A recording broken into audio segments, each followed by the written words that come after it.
Good afternoon and welcome to Pittsburgh City Council's post-agenda. Madam Clerk, do you want to read the purpose of the agenda? There's no bill, really. It's just an agenda for the discussion on domestic violence in the city of Pittsburgh and what we're doing and what organizations and the mayor's office and others are doing to address the situation in the city of Pittsburgh. Please, I'm just going to give you a chance to go down the line, introduce yourselves. We'll start with the mayor's office and then we'll work our way down. And then I know, Colleen, you have a presentation. So. Hi, my name is Elizabeth Curtis Patterson. I'm the social work manager with the Office of Community Health and Safety, formerly under the mayor's office. Now we work under public safety. So we work with the 3 bureaus, police, fire, EMS, on various programs. So we have worked with many survivors of traumatic experiences, including intimate partner violence during our work. In my background, I've worked with child welfare, so I've worked with a lot of families that are involved with domestic violence, and so very passionate and glad to be here. Thank you. Thank you. My name is Kayla Venezia. I'm a community social worker under Beth in the community office. And I am going to be one of the co-responders that respond with police, fire, and EMS. And my background is also in domestic violence. So I worked at a shelter where I answered the helpline, the 24-hour helpline. I did legal advocacy and ran empowerment groups. So thank you. Very passionate about it. Thank you. Hi, so I'm Teresa Golden. I'm the Executive Director for Refuge for Women. I am a registered nurse, and our organization provides safe housing for women who've been sexually exploited or trafficked, so that falls hand in hand a lot with domestic violence because a lot of them have undergone that as well. We are a newer organization to Pittsburgh, but we are an organization that's been around since 2009 nationally, so bringing our resources here and availability to work with a lot of different groups here to provide more services for women. Thank you. Hi, my name is Stephanie Fox, and I am the Director of Operations for the Center for Victims. My background is in domestic violence, trauma, interpartner violence, and I'm currently involved in numerous different projects on the healing end. I'm also the project manager and sole funder of a new state-of-the-art domestic violence shelter located within the Center for Victims that I've been working on for several months. Our shelters have been at capacity at a rate that we haven't seen before. So we are here to raise more awareness and start bringing that to the table again within the city and county. Thank you. Thank you for being here. Colleen, before I introduce you, I just want to say that we're also joined by Councilwoman Barbara Warwick and Councilwoman Strasburger. I think that's it. Colleen. Hi, my name is Colleen Bowers. I do not work in all the different services, except for I am one that raises funds and promotes domestic violence awareness, which I have done since my daughter was murdered in 2012 through this act. And it's one of my goals in life to continue. And I've helped Center for Victims big time. So that's where I'm at right now. Thank you. And you have a presentation that you want to... If you don't mind. No, please. It's very heartfelt, but it's direct. Thank you. First of all, I would like to thank Teresa, Council President Teresa Gail Smith, for listening to me and my mission these past 11 years and 3 months. In addition, for inviting me to share the story of the after effect of a homicide through domestic violence to a family that is left behind. Second, the Center for Victims, and assisting me in keeping the conversation alive with domestic violence awareness. And I have to recognize Amazon, which is where I work, for what they have done recently. And I had purchased 7.5 pallets of Pendleton Shepherd fleece blankets, which I have sent over through 15 different sites throughout the state of Pennsylvania. They picked them up, they helped me pack them, and they paid for the shifting. And they have just been very supportive on that case. But anyway, as I told you, I am Colleen Bowers. I'm the mother of murdered daughter by domestic violence, Melissa Bowers. And I just want to explain each part of the journey that affects a person that is left over. First, I'm going to give you the brief story of who my daughter was, and to have a conversation of domestic violence awareness, to educate you briefly about the Center for Victims, which is a national organization also, and to help all victims of violence, even though I focus on domestic violence awareness. It's domestic violence awareness month is in October, and purple is the color, and that's why I wear that today. Melissa Bowers was born on December 4th, 1975, murdered February 8th, 2012. Melissa was my daughter, my firstborn. Melissa was a mother of 2 children, Brittany, then 14, and her son, Brendan, who was just turned 6, who had just celebrated his 6th birthday 8 days earlier from the murder. Melissa also had a sister, Butchie, a.k.a. Richard Bowers. Melissa was the designer of the St. Patrick's Day Parade sponsor button for 10 years. She was a member of the Ladies' Ancient Order of Hibernians, Division 11, for 18 years, and very involved within her Irish heritage. She had 2 degrees from the Art Institute of Pittsburgh and was planning on continuing her education in pursuit of a nursing degree. She was a compassionate person who's supportive of her brother who served 3 tours in Iraq as a Marine. The nursing education never came to fruition because of her murder. On February 8th, and I really want to get into the details because you have to understand how the details are important to the people that are left behind. Thank you. I'm sorry. No, please. Thank you for sharing your story. I'm sorry. February 8th. I have not really shared these details too much. I did it at Duquesne University already, but you are the first person, and people, my husband doesn't even know these details because he cannot handle it. Approximately 3:30 to 4 a.m., Melissa was brutally murdered by an ex-boyfriend, Jeff Malloy. She was stabbed 6 times in her back. 5 were in her left upper back, with a length of a stab wound, depth of 20 centimeters.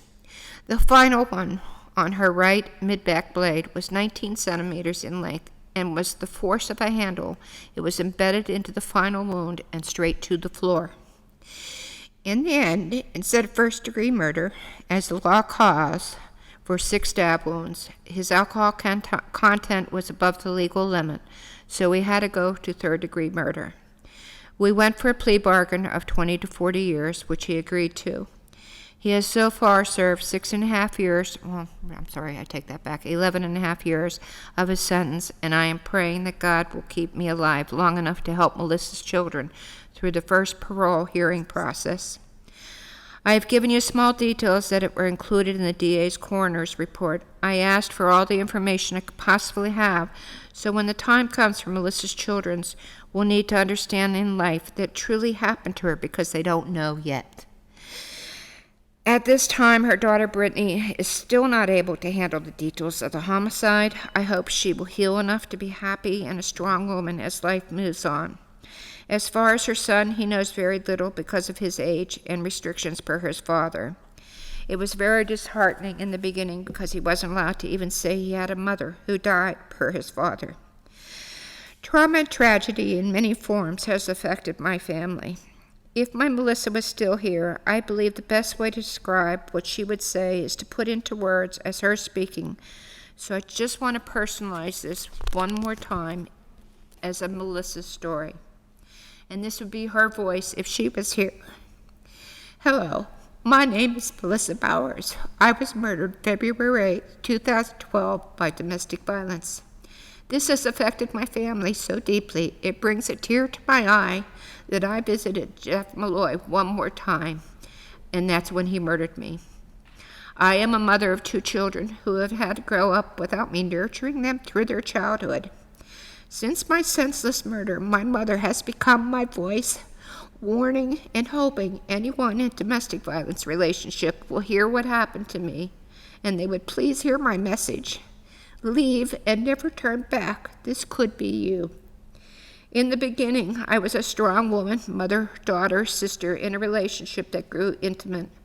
There was physical and mental abuse in my relationship that I never shared until 5 days before I was murdered, never thinking it would really grow to my murder. This is how, as an abuser, keeps the power over you. But you are not alone, and there is help for anyone out there. Please reach out to someone to help you. Don't end up like me and never be able to kiss your children, tuck them in bed, hug any of your loved ones again. Since my death, my mother's memory has kept my memory alive to help spread domestic violence awareness to anyone that will listen. She has gone on to a life mission that as even one person listens who is in a DV relationship, one life may be saved and another family that couldn't be left behind doesn't have to go through what my family and every day lives through. The first 3 years, my mother had vigils, always including the Center for Victims, politicians, etc., to remember me and keep domestic violence awareness in the forefront.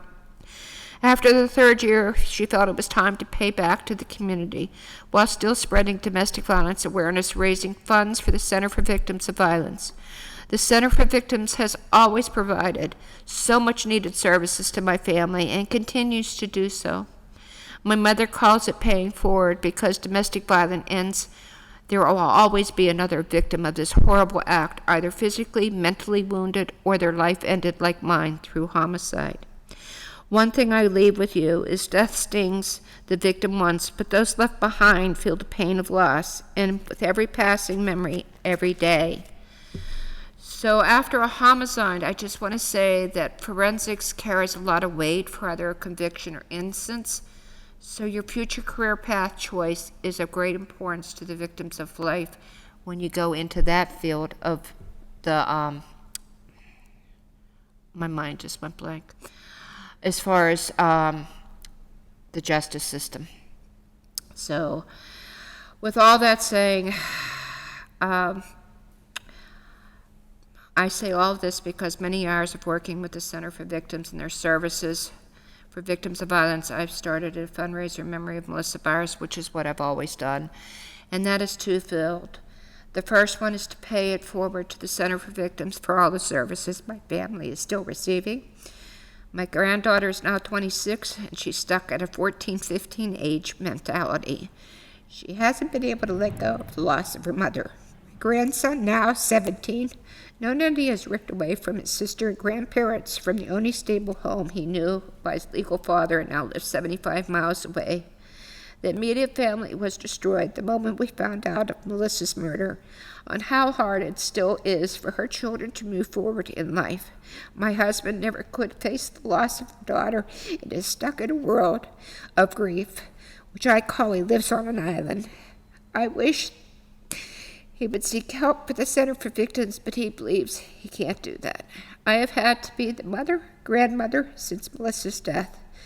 The Center for Victims, through many hours of conversations, it makes me move 1 foot forward every day.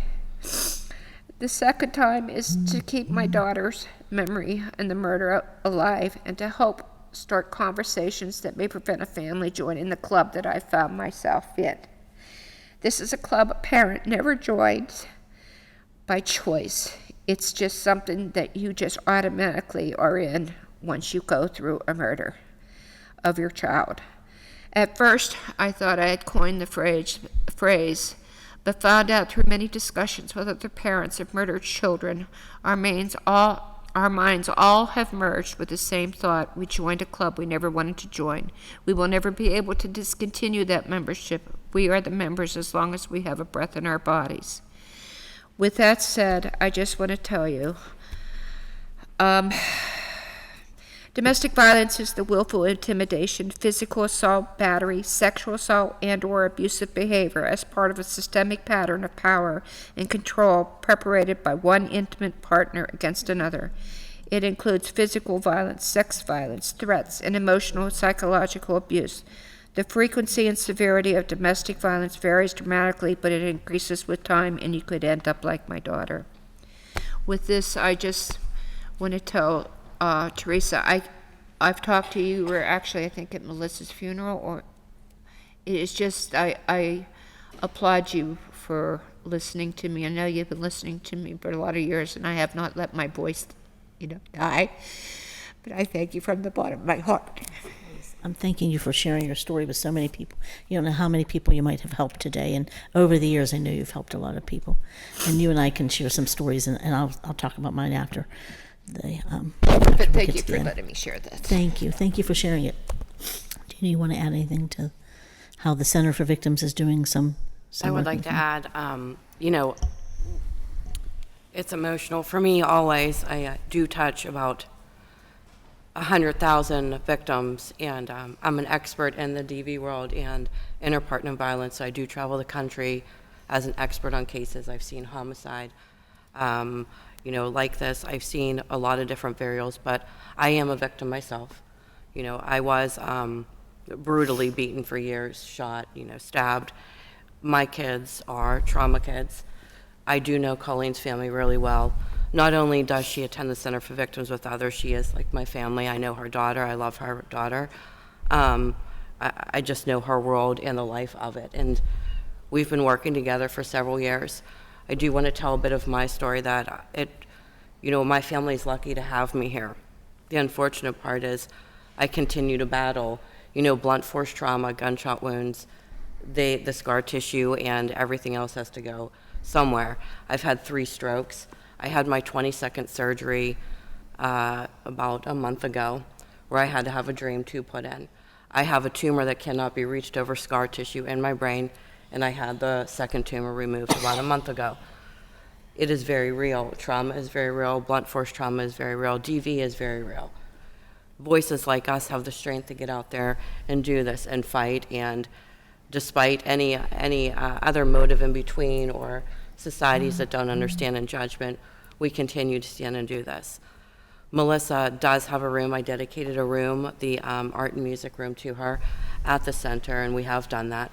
Her items will be incorporated throughout the shelter project as long as with other victims, we try to remember everybody. We try to remember everybody as we can that way. I am one of the lucky ones, and I use my voice with her. We have been together a long time, but it's very, very hard systematically to continue to speak about it, because for us, it never goes away. It's always forefront in our mind. It's easy for us to get out and advocate because it happened to us, our family members, and everything else. I do apologize for my low voice. They had to go in through my mouth, so I've lost now. I'm half blind. I'm almost fully deaf in this ear. I've lost all feeling that I don't know will ever regain from my tongue down. And I just got my drain tube and stitches out about a week ago. This is the realities of it, and I'm 17 years out. There's times I can't feel my body. There's times I can't move. This is domestic violence. It is very real. DV homicide, IVP homicide is a very, very real thing. The shelters right now are absolutely at capacity. I have never seen it, probably in about 15 years, the numbers, the extreme numbers going up in DV and IVP world in the city and county right now. It is time to start speaking again. It is time to start opening other options. It is time to start coordinating with, the healthcare systems and our ERs again. We used to be able to do that, and it kind of went off of the wayside. I back Colleen 100%. She has been a strong supporter. I've done the shelter with her. If I did not have her by my side, the donations we received would have been very minimal. It is just me alone doing this, and it's been very hard amongst my own family and my own children. And, I became a grandmother this year in my own health and everything else. I appreciate everybody here, Teresa, Ms. Strasburger, you two here listening to us. It just never gets easier, but it's a fight worth hearing, and it's a fight worth expanding. So I appreciate the time. Thank you. Do you want to talk a little bit about the work that you're doing? Yes, so I deal specifically with sex trafficking, sexual exploitation cases, but when you look at the big picture, it's all the same. It's the interpersonal violence. A lot of times it can start out as domestic violence, and then when there's more desperation, then it's selling that person and forcing them to sell themselves. But it's out of desperation, and it's out of a lot of times even just alcohol and drug related. So when we have an opioid problem, we have drug problems, we have violence problems because they're desperate and people are acting out of desperation. And so through that, being able to provide resources for those people who do not know where else to go and do not know who else to reach out to, and having people who will fight for them on their behalf, and having organizations that will provide resources that they just really don't know where to go. And so it is a lifelong battle. A lot of the women we serve, their trauma happened as a child or happened as a teenager or a young adult, but now they're 50 and 60 years old and still trying to survive life. And so without having resources of these organizations and people who can speak for them, they're trapped in this vicious cycle of continued abuse, continued desperation, continued just survival tactics to make it through the next day. So with our organization, like I said, we will deal with more of the sexual exploitation and the sexual trauma of trafficking, but it's all about helping people and being aware of the community, being aware of the signs, because they will not disclose. Whether it's a trafficking situation, a domestic violence situation, a childhood abuse, they don't disclose because they're trusting a lot of times the people that are abusing them are family members or are relationships, so they won't say anything. So it's being able to identify what you see when you're talking to someone or when you're out in the community. And so that's a big part of it, is this awareness. And so we do appreciate, all of the people in council who are listening, who will help fight that battle of just bringing it to the forefront of awareness so that we can provide resources for those in need. And just for the public, we're going to have a post agenda on human trafficking, and we're going to have a group of women meet with you at your center. And we're going to talk about the Women's Caucus making a donation to the center. So thank you. And could you talk a little bit about the work you're doing in public safety, and what you think? There's some ways that City Council, I know housing is a big issue. Is there some ways that we can help with some of the things, the challenges that you see? Absolutely. I mean, I just wanted to start by saying I'm in awe and so grateful to sit at the table with you women, and thank you for sharing your experiences, and more than anything, sharing that there's post-traumatic purpose and there's post-traumatic growth, and coming out on the other side, there's life to be had. I think if people take away anything from that today, I hope that they hear their stories and that they know that, there is still life on the other side. There still is purpose, and you using your voices is so important. So just saying, I'm in awe to be at this table with you. But I think, as we think about violence being a disease and it being contagious, this ties into all the problems that we talk about in the city now. Children who witness this are more likely to either be in those relationships or perpetrate violence in all its forms later. Domestic violence, it teaches methods of violence and control and expression just by observing it and witnessing it. And so it is so important to all the problems that we're talking about, the plan for peace, violence prevention, that we talk about domestic violence being, a piece of that, especially thinking about youth and how it impacts that lifelong trajectory for young people. And also, we're lucky in Pittsburgh and Allegheny County to have so many wonderful resources and resource providers here. But I just wanted to say, too, while we have the post agenda and have folks listening, that sometimes people, I think, don't want to reach out for help because they think it's all or nothing. They think if I'm not ready to leave, then these resources don't want to help me. But the reality is these resources, Center for Victims, Women's Center, Crisis Center North, they will help safety plan for folks. They will help, whatever it is that your goals are to be safer. So I just wanted to say that and to put that out there. And then as for our work, we have 3 programs that we're working on. But our Trauma Survivors program is probably the one that comes into contact the most. So our Trauma Survivors Assistance Program gets referrals from detectives, and we follow up to provide grief support for the families, for the folks that are left behind, as you said, to help people in that immediate aftermath get connected to organizations like Center for Victims, or to get connected to therapy, grief resources. So we take referrals from the detectives following homicide, suicide, overdose. So social workers will make contact with family members and really find out, sometimes it's basic needs first. That person might have been an income that's now not there. So it might be before we can think about therapy or things like that, we have to think about how are we going to pay the rent? How are we going to pay, utilities? So social workers will kind of work from the bottom up, looking at basic needs and then getting people connected long-term to services for support around trauma and therapy. Thank you so much. Thank you so much. Do you want to introduce yourselves for the public? Thank you first for coming. I just want to thank everyone who did come out today because you came at such short notice, so thank you. Do you want to introduce yourself for the public? I'm Sergeant Toriana Mitchell with the Pittsburgh Police Domestic Violence Unit. And I'm Detective Sinowick, Pittsburgh Police Domestic Violence Unit. Thank you. Thank you both for your work. Could you talk a little bit about how people would go about filing a PFA or getting help or anything that you would, you're probably the first phone call, so where would they go from there? You're not. Tell us that process. Actually, the first phone call goes into 911. Okay. And we have officers in the operations branch that respond to those domestic violence call. The domestic violence unit will conduct follow-up or investigations on intimate partner violence, domestic violences. So not all of domestic violence that fall under 2711 of the Crimes Code, we don't cover all of those. We just cover the intimate partner violence. So after the officer has filed the police report, we go over and review those police reports and along with the LAPs that came in with those, the Maryland lethality assessments. After we finish reviewing all of those cases are assigned to detectives to contact each of those victims, whether they are high risk or officer believe high risk or just an LAP, an LAP have been created.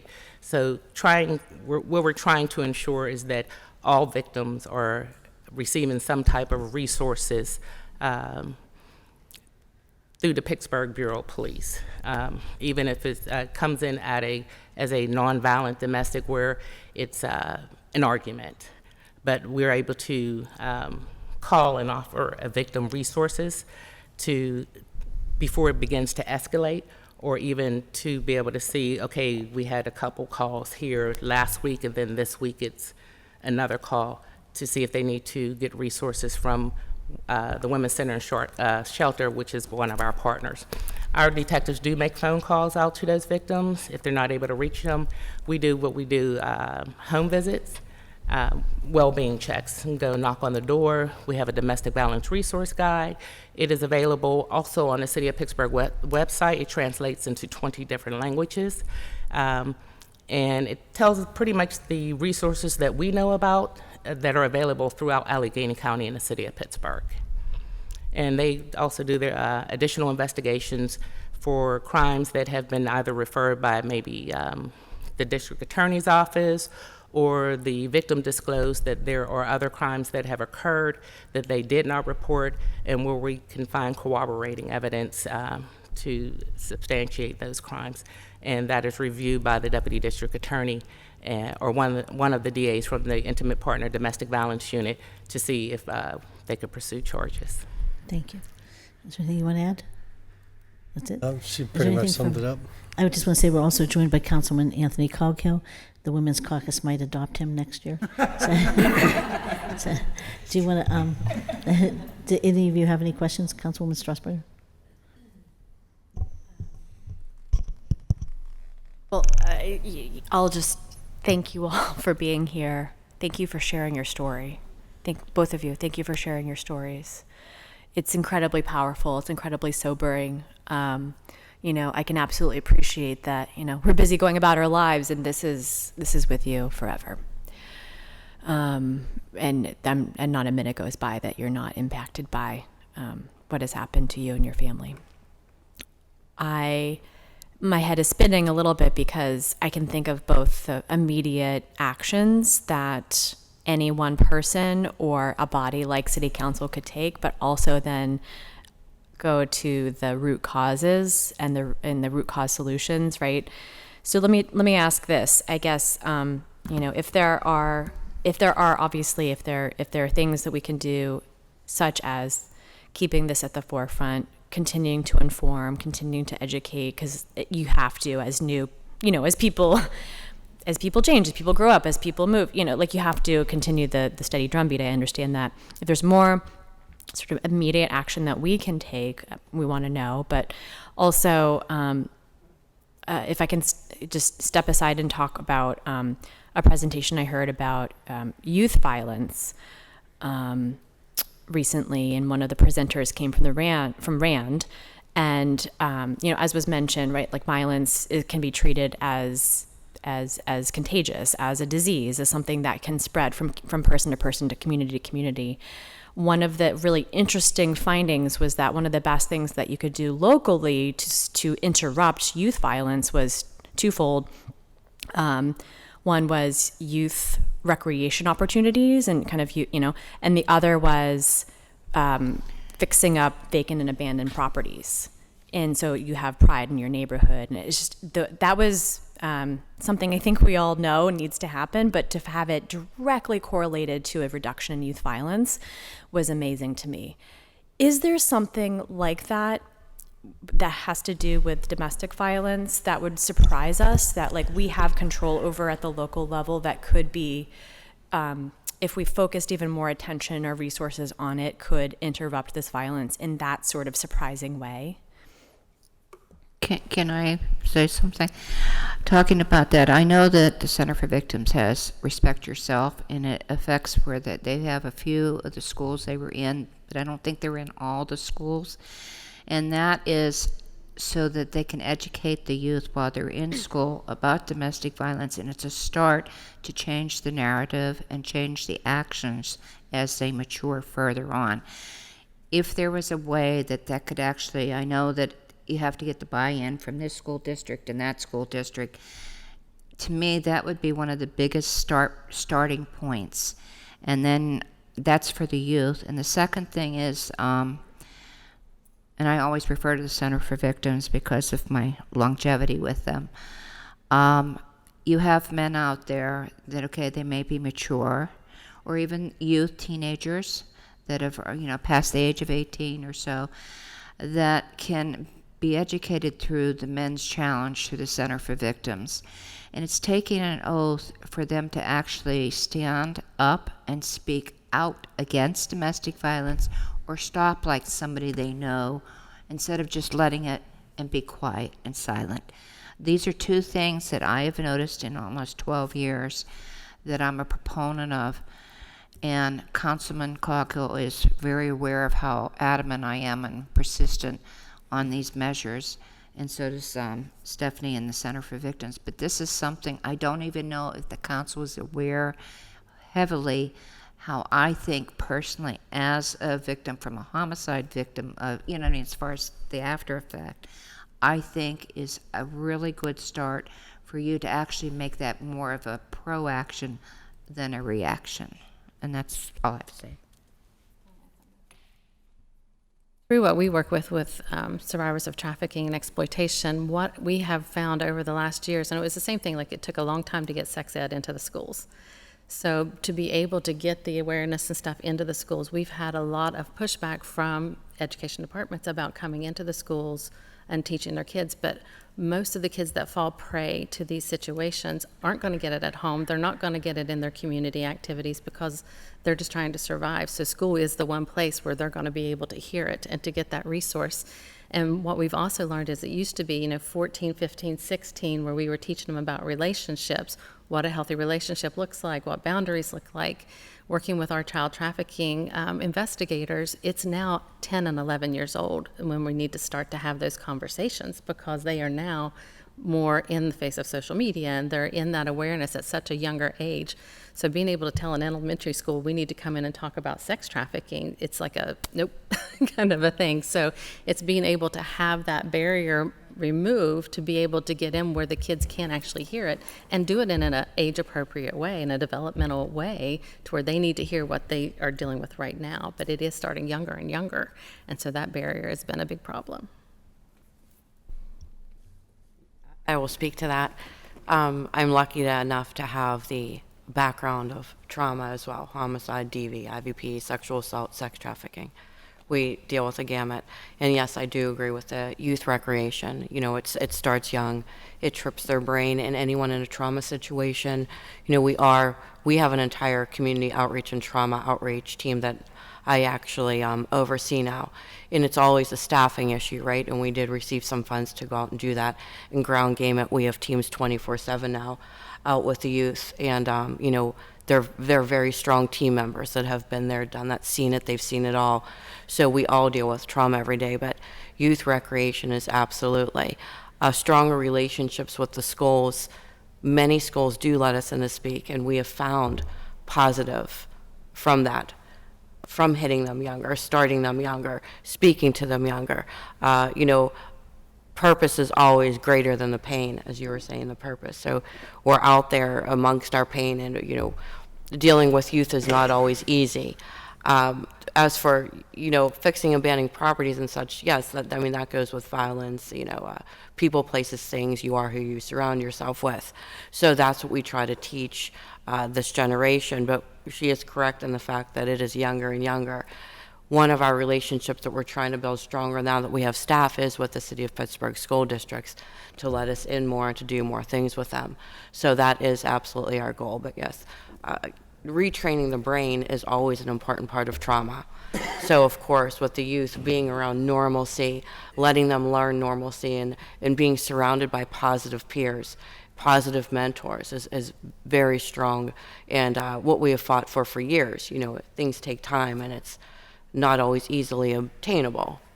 But that I have to agree with many of the points that everyone's made here. It's a different society. Trauma is on the rise, so we hit the trauma first and get to the root of the trauma. Yeah. Well, and I mean, connecting what you said, when you're healing trauma, a lot of it starts in the body before it gets to the mind. And so things like sports activities, we talk about things like drumming circles, musical instruments, things that are connecting to your body first are usually a more regulating activity. So for young people, they're not ready to sit down and say, let me talk about what happened, but having those positive activities that they can kind of engage and regulate themselves makes a huge difference.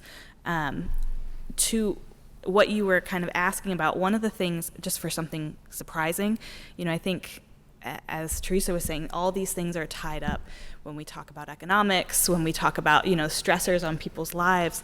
At the beginning of the pandemic, at first, intimate partner violence increased. I was reading a study, it increased, and then people anticipated that it would continue to increase, but right around the time that the checks went out for unemployment assistance, there was a decrease because that stressor, that economic stressor, people were less primed. I don't want to say that that's a reason that people commit intimate partner violence, but anything that's increasing the stress decreases safety, right? Like if you're with a partner that's angry and violent and unsafe, anything that's raising their stress level makes you less safe.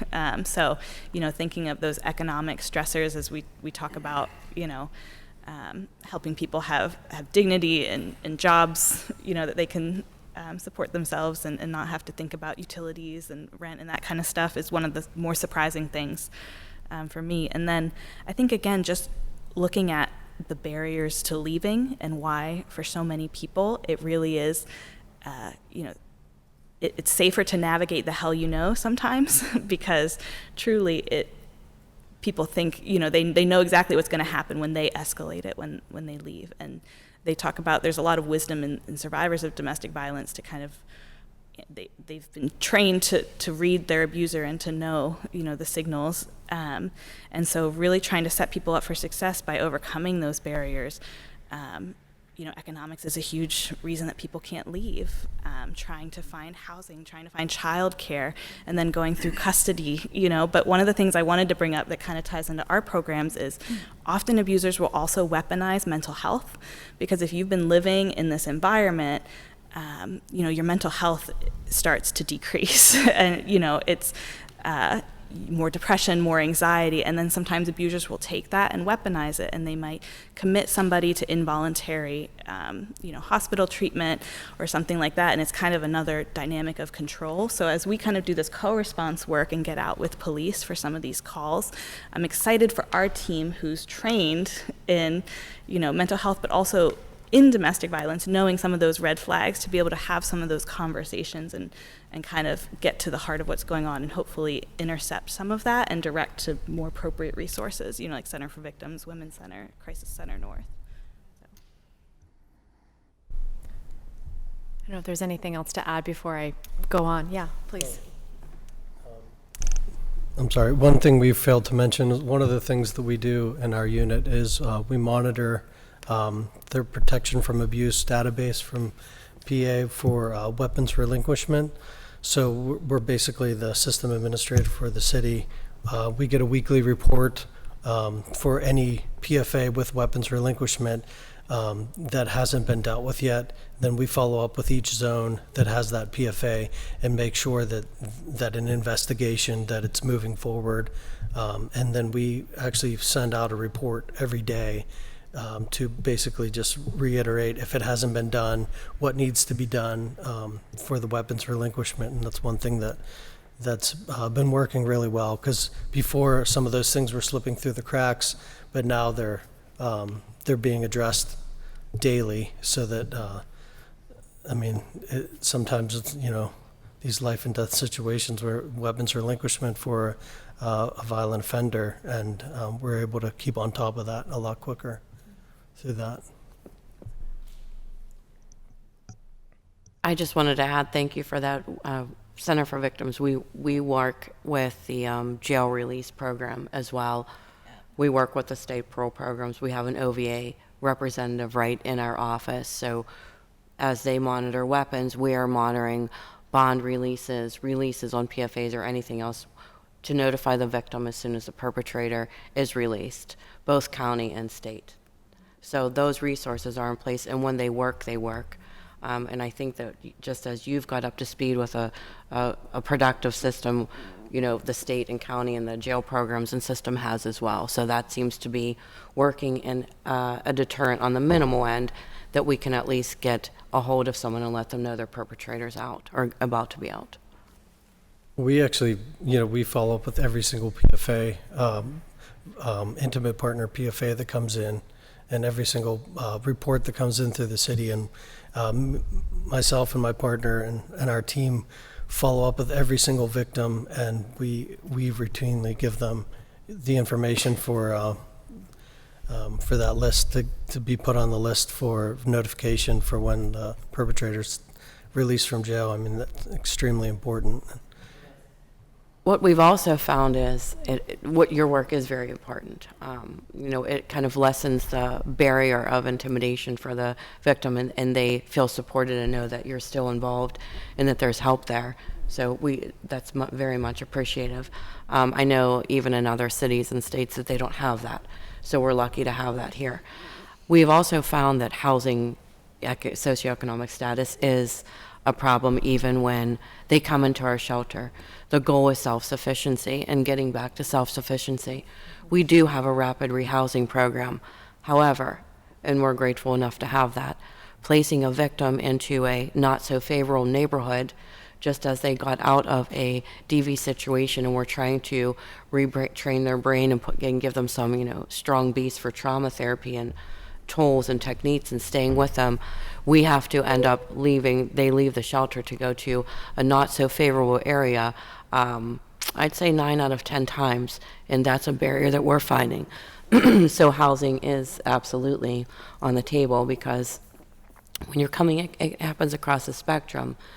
So that when you're going into a bad neighborhood after that, and you have your children and everyone's still afraid, you'd rather be back home or at the shelter. It just repeats the cycle. Can I ask a question? When you go to the place are called, this one said this one did that one, this one said that, threw me down the steps, whatever.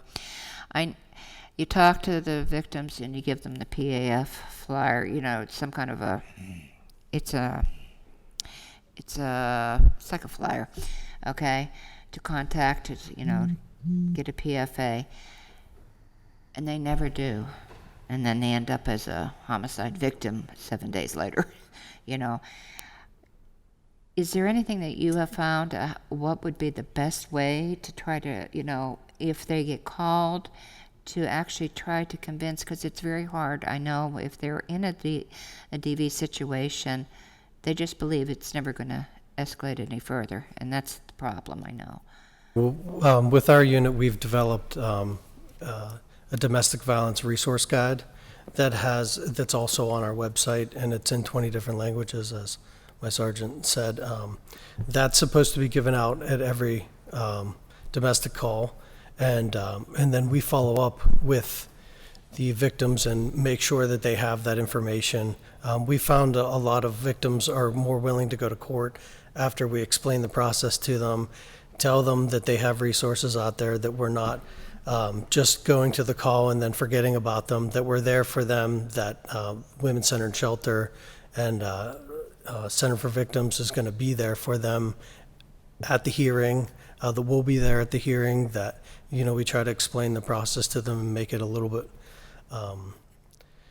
less intimidating. But it is very disheartening a lot of times when you talk to a victim. They're very overwhelmed. You try to explain, like, one foot in front of the other, one step at a time. These are the things you need to do. Take a deep breath. We try to walk them through it, and we can't hold their hand on everything, but with those phone calls that we make, following up with every victim, it does help. It really does help, and they, a lot of times they feel a little bit more secure and are willing to get that PFA. And in violent situations where we have repeat offenders, we follow up and we see those victims on a regular basis. We try to follow up and do a second or third phone call with them to say, hey, did you get that PFA? Hey, here's your court date. Make sure you're at the hearing. Do you need a ride? We can get you a ride. There's resources available for them to get transportation, childcare, things like that. Well, I thank you. I just wanted to bring that up because sometimes it's very difficult. I only bring it up because I know January 17th, Melissa was involved with this situation with her murderer.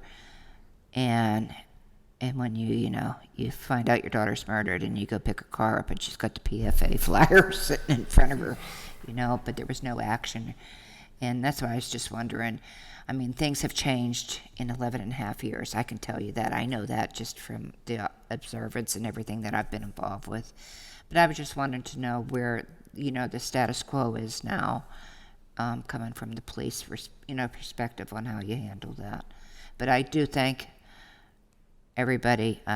Detective Foley, I can thank him from the bottom of my heart for all his assistance that he has done for my family, when that was all going through all that process.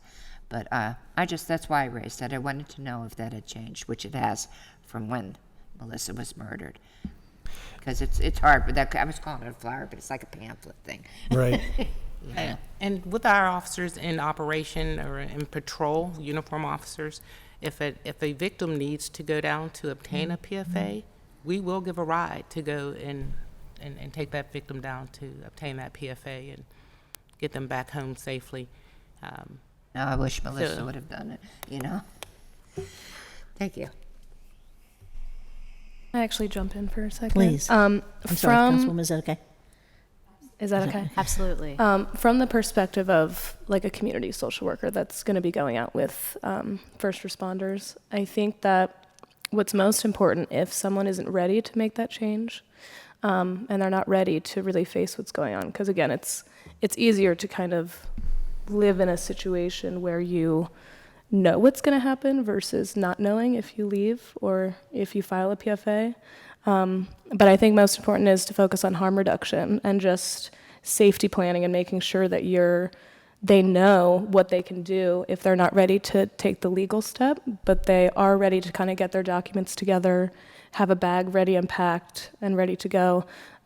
Just take care of themselves that kind of way, even if they're not ready to make that jump. And also connecting them to resources like a phone or a computer if they don't have that already to register for that program to see when their abuser is getting out and get the appropriate information that they need. Thank you. So I wanted to go back to the conversation around schools and getting into schools, because that does seem like a really crucial service. And so thank you for anyone who's in our schools and educating and empowering and everything that's involved there. One thought that I had was, if we don't already have the appropriate training by for our staff, who are mostly in city parks and mostly in our, I would say, rec centers, or, running our camps, or, lifeguards at the pools or anything like that. I know that our crossing guards a while back did receive mentorship training, but I'm just thinking of all the different places where our staff at the city come into contact with youth. They should be trained. They should be trained on all of us, right? Like how to how to interrupt trauma, how to interrupt violence, how to be that person in their life that can be a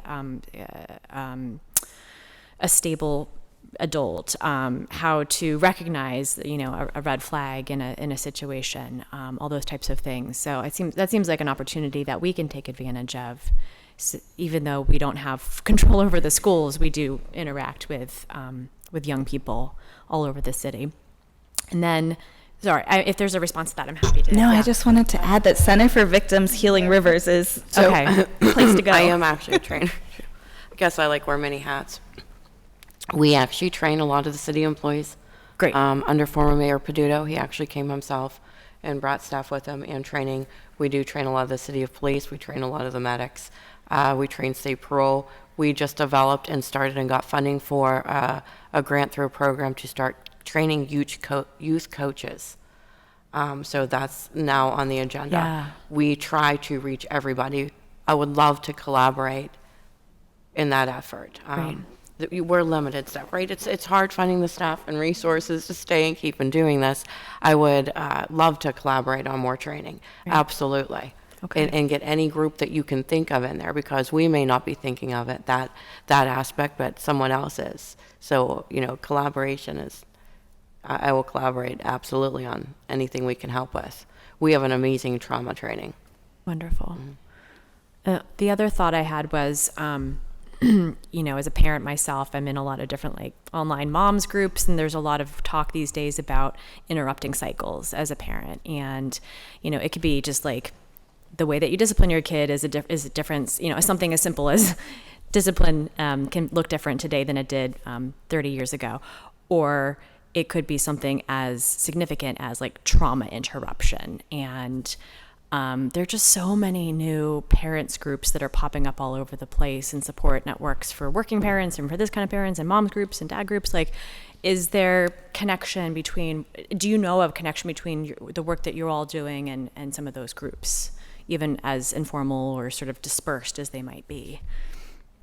Or can I help make some of those connections, which would not be at all complete, but it would be maybe a start where it'd be, the next stepping stone. I love that thought process. No, there is no formal, it's more random. Usually it's someone will tag my name in a social media post, or someone else in this industry's name in a social media post, and say, she can help, or they can help you that way. If there was a list, or I would absolutely collaborate on that, and we could reach out. Okay. And we could do a collaboration there too. I really like that thought process. Streamline it. There are so many different groups that could benefit from it. Endless groups, so it's impossible to get them all, but yeah. And the key thing too is when you're getting involved in one of those groups, doing your research of who's in the group or who's heading the group and why it got started to begin with, because that's the only bad part about social media and all the internet availability of the resources is you never know who starts that group. And it could potentially be in our case, it could be a trafficker who's saying, I'm helping because my daughter was trafficked, but he's actually looking for teenagers or looking for someone to prey on. So it's being really diligent about investigating what groups you're joining and what the real picture and idea behind it is. Great point. Okay. Thank you, Madam President. Thank you, Councilwoman. Oh yes, sorry. I keep focusing No, it's this way. fine. With our domestic violence resource guide, our crime analyst is streamlining it, and we're implementing a QR code. I don't know the legality of it, but if maybe a flyer with a QR code for the students, because every kid has a phone, if they could just take a snapshot of the QR code if they needed something, have it in the lunchroom or something like that, where they could just click it on their phone and have that resource available to them. Might be an idea. QR codes that's the new technology with the youth. That's what we do, everything in Amazon, it's QR codes, because they all do it. And it's very easy to create a QR code, and it's the simplicity of actually creating one and actually using it, it's a great idea. Someone actually came to me recently just with a same kind of thought on that, and asked if I could make it possible to put up QR codes, flyers, anything in bathrooms throughout the cultural district, more high crime areas, more where we get some of our victims from, where if a victim or anyone in trauma could walk into a restaurant or bathroom down there and hit the QR code, and it would instantly get them some help or help on the line or anywhere online. I'm glad you brought that up. That was probably within the past week. Someone came to me and said, do you do this? Can you make this happen? Can you look into this? That was another thing when you give a victim a pamphlet, sometimes the offender will find it in a purse or something like that. So we were also discussing maybe a business card with just the QR code and maybe domestic violence symbol, so that if you're going through and you see like a tiny little business card with a QR code, you're not gonna. It'll be a little bit safer for the victim, and then they can just log on to it with their phone, and instead of having some big City of Pittsburgh domestic violence resource guide in there. So it'd be a lot safer to have that resource available to them as well. A random female name for most of the domestic violence, because most of it is effective with women, even though I know it's crossed over to men. But if you just make up a name and it's a solid name, that's a standard code, that is the key. Are you done, Councilwoman? And Councilwoman Warwick, do you have any questions? Yeah, I do have a few. Thank you everyone for being here, for sharing your stories, and also for all the work that you do. Can you all hear me okay? Yes. Yeah, we can hear you. Yeah, okay, great. So I do have a few questions. So one thing that I am very interested in is, sort of you mentioned before, this notion that when you're in a domestic violence situation, that there is the feeling that it's all or nothing, right? Or that and that's frightening, right? For this idea that, well, I have to basically turn my life upside down, or the notion that, well, it's not that bad, or situation, and everything has obviously different shades. So I'm curious about resources. We're hearing a lot about resources for when things have just got, where it's, you're in a place where you have to get out and get safe, right? But I'm wondering about resources, to be honest, even for friends and family, for what I guess I'd sort of refer to maybe like those earlier stages where things are, if it's a relationship type situation, right, where the relationship is not going well, becoming toxic, right? And oftentimes I think, and that there's always this sense of like, well, you should just leave. And if you don't leave, even if it's just like, oh, he's just treating you badly, right? Like not necessarily physically, but just, whatever, whether it's being aggressive or controlling or, these sort of small, more moderate versions of these bigger problems, and that you should just leave. And then if women, it is not always women, of course, and I think it is important to note that these are very serious problems for our LGBTQIA plus community as well. But that you should just leave, and then if you don't leave, there's, it's like, well, I'm done. I'm done. I can't watch it anymore, or I can't handle it anymore, as a family member or a friend or what. So I guess my question is, are there resources for sort of those around to sort of give them the tools to say something, right? But to say it in a way that is kind and nurturing and not blaming and not, overbearing. Does that make sense? Yeah, absolutely. I just wanted to say there's a really great, I wanted to say before I forgot, Women's Center and Shelter worked on an app called Are You Safe? that you can download on your phone, and it helps you go through screening questions for yourself or a loved one. So it can help even if you have somebody who's not understanding those red flags, they can answer some questions, and it will help educate them along the way about those dynamics. It's a really great app to keep on your phone. I keep it on just in case, there's someone that I come across. Honestly, I've worked with friends, loved ones who you can use it with, but it's RU capital safe. The Women's Center and Shelter will be phasing that one out. No. And so the new one on their website is going to be called Bright Sky. Okay, and their QR also is available on the domestic violence, the Pittsburgh, City of Pittsburgh's resource guide. You're welcome. That's okay. Sorry for giving you false information, Councilwoman. It wasn't false, it was just outdated.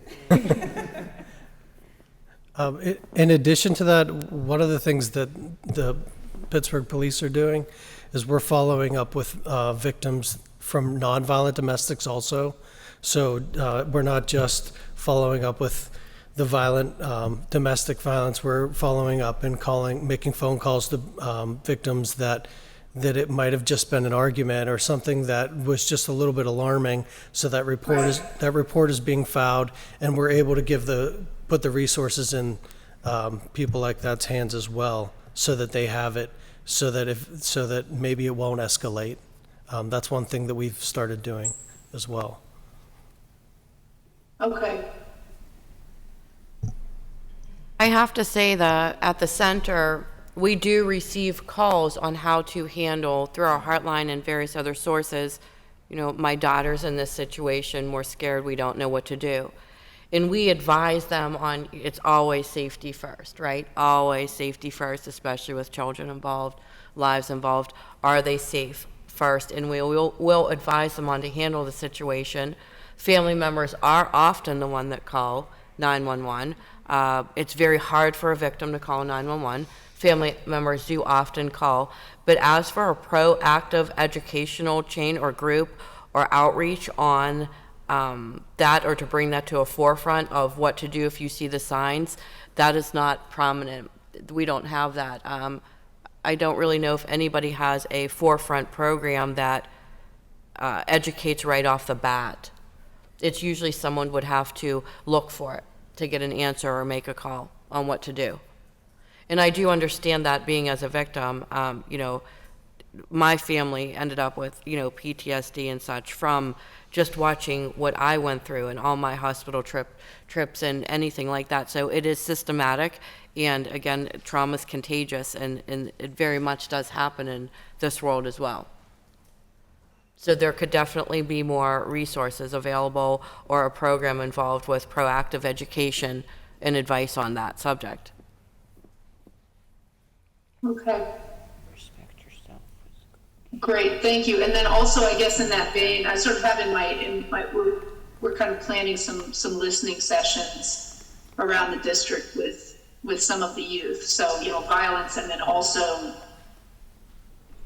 not just gun violence, but also, domestic violence or interpersonal relationship violence is something that we want to be talking about, and the signs, and how to support friends and loved ones and I'm also curious too. It seems like as with so many issues of marginalized communities, right? We always put it on the community members themselves to sort of do their own advocacy. But I think that it sounds like there's certainly room. I think someone mentioned at the table before. If you have a group of young men and empowering friends to say, hey, like you shouldn't, you shouldn't talk to your girlfriend like that, or you should, sort of empowering young people to speak up and stand up for themselves and stand up for their friends in the same way that we would with younger kids with like a bullying type situation. I think that this is definitely something that could be interesting. I'm glad to hear that you're making headway with the schools, and also I'm also interested in, and with this sort of, there really is so much victim blaming, right, with this issue of domestic violence, and there's so much sort of judgment.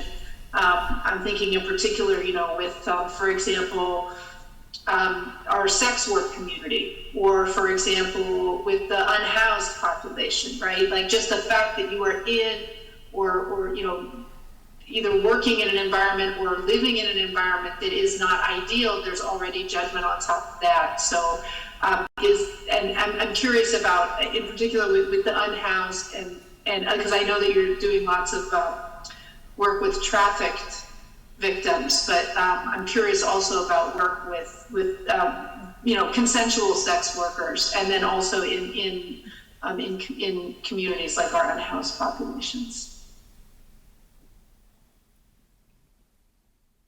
So that's basically how Refuge for Women got started in 2009.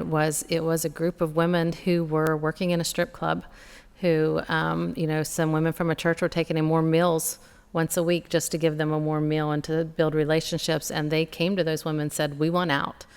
So it was childhood trauma, or was abuse that happened later on, but they really had never recovered enough from it to sustain a different type of paying job, or had never got the education to be able to move further. And so they, the reason they didn't leave was the lack of resources, so most of our women come from that type of area. They may not actually be in a trafficking situation currently, but they are living that survival life of, this is the only thing I've been told I'm good at, this is the only thing I've been told I can do, this is the best way I can feed my kids that they maybe had during that time when they were being trafficked.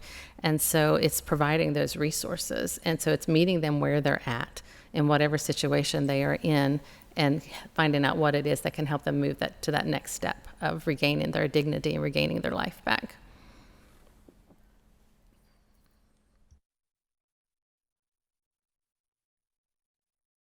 Councilwoman, you have any further questions? No, I don't. Thank you. I really just thank you all so much for being here. This is very eye-opening, and I would if there's an online version of that resource guide, I would love to have that, for all of our offices, if that's available.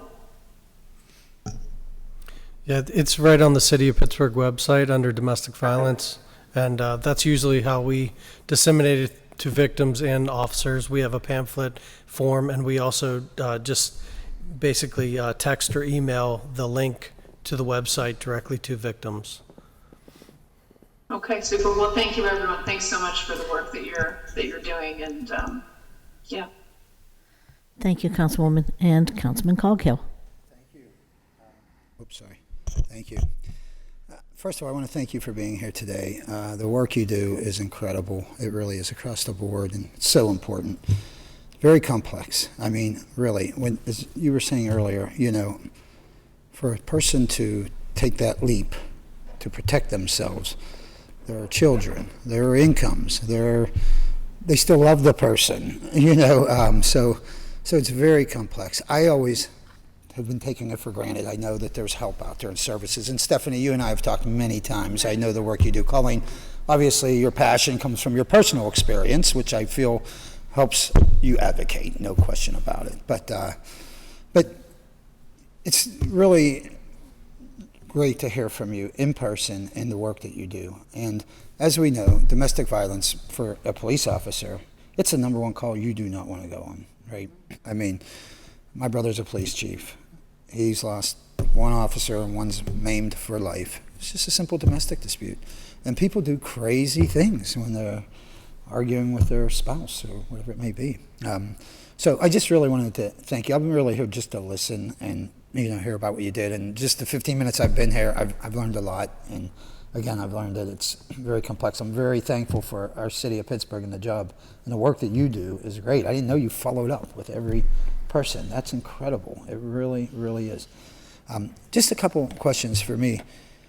We know what's reported. What do you think the percentage is? And I'm sure we have data on how many violent domestic incidents we have reported to 911 every year. I got to imagine the number that's not reported probably far outweighs the number that is reported. Do we have any data on that? Or? We do get data on that. That's hard to gauge in our industry, it's not just physical, it's emotional, financial, sexual. You know, it comes in all gamuts. Emotional abuse can be sometimes more traumatizing than physical abuse. So it just depends. And consistently, it comes in about 60% in the 60s unreported. Yeah, in those categories. That is not surprising to me at all. I would have thought it would Right, be even right, higher. right. And that's just the unknown. That's Right. Those are just, you know, Right, it's right. very There's the hard unknown to that's gauge not known that. too. Right, Right, I get it. exactly. Yeah. So that's just a rough guesstimate, but it is pretty solid, about in the 60s right there, of folks that, you know, that don't report Well, it, might never report it. You know, it takes an average of 7 to 9 times for the brain to click in and leave, actually want to Yes. leave and give that up. You have to almost hit that breaking point at times, and it's very sad. It also is twofold because it's a mental health issue. So victims are not just, you know, I was hit and it was physical. It's an actual, you know, PFAs are a mental health issue. Anything like it's mental health. So there's always usually going to be something behind that coming with it. You know, trauma bonds, PTSD, depression, anxiety. It's always very complex. Yeah. It's so easy for people to say, why don't you just leave? Why don't you just leave? But it's incredibly complex Easier said in a than lot of done. cases. And to have and for somebody to build up the courage to do so, I think it just takes so much. It really does. And I thank God there's people out there like you to encourage them to do so. You were going to say something? Well, just along the statistics piece, you know, we get asked a lot, like, you know, is human trafficking even around here? Is sex trafficking even around here? And so part of that is, you know, the call, a lot of times the charges get pled down, you know, so when you really look at the statistics, it comes out to be it was a prostitution case, it was a drug case, it was a mental health issue, because they've pled down from that human trafficking charge or that sex trafficking charge. So to really get an accurate picture of what that percentage is, it's so hard because, you know, so many other cases are truly trafficking cases, but when you're reporting the numbers and statistics, they've already been pled down to a lesser charge or to something different. So in our industry, it's really hard for anyone that maybe just isn't familiar with it to understand, you know, we're trying to help someone that's ill that doesn't know they're ill sometimes. And I know the police and we all do it, right? So it's very, very hard. And I think that's really hard for people to call and make that call and just want to be done, because then the system is very judgy. It still is very judgy. We battle against it every day. It's very hard to admit, I need help, I'm ill. You know, her and I were just talking. Sometimes victims don't even realize they're victims for months. Right. They just, it's become such a normal part of their brain, you know, and I'm not just talking physical, and it takes a lot, so sometimes they don't even know. So that's not even in that 60%. And you know, the abusers will make the case, oh, don't worry. And, you know, I mean, you want to believe them, because if you try to get the help that you need, you're uprooting your family, really, in many ways, right? When you get the police involved, it's, you know, I think it's very complicated, but it's the right thing to do. So I'm glad that folks like you are out there encouraging people. Let me ask you the obvious question. Since post-COVID, has domestics gone up? Yes, it has. Trauma and violence has gone up in general. We have ups and peaks, but as I stated, I've been doing this a long time. And our shelter alone has been at capacity for 2 years straight. I know it's a gamut across the state, and it's a gamut across the country. There are just peak seasons, but yes, the impact is great. Yes, it has. And it's a trend with violence and trauma all around.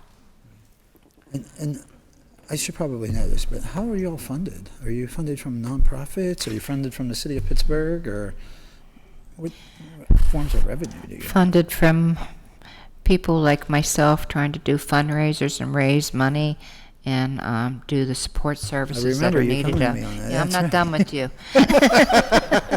If there's anybody that can raise money, it's Councilman Colgan. I can spend it just as fast, though. That's the problem. But, I mean, just through my fundraising, like I stated, I identified 15 domestic violence shelters that I knew they had beds. And I went ahead and did that. At the same time, I donated blankets again to the Power, which is a very, it's a women's organization that are going through transition for addiction. And then I also hit the veterans homeless that are going through transition. So, I mean, it's, I'm not saying I'm all it, but it's people in my passion, I'll put it that way, for whatever the reasons are, that raise the funds. Yes, there's grants out there and so on, but it's to help these services. And as I stated, this is my way of paying forward to what my family has still is receiving from the Center for Victims. But I mean, I never say no, and I don't let people say no. I'm passionate and consistent. But that's where the extra funding comes from, unless you can get grants, and that has to be written grants, and then, you know, so on, unless you get sponsorships from corporations and that kind of stuff. And that's my feeling. That's where it comes from. And that's the struggle we're in right now. I mean, the economy is hard on everyone, Yeah. so giving has gone down tremendously. So all of our locations across the United States have had a decrease in the funding that they get, but it is all through private individuals, through churches, through monthly donors, doing fundraisers, you know, however many times, which takes a lot of staff power, which takes a lot of volunteers, and it takes a lot of effort. A lot of nonprofits just don't have the manpower to really put into it.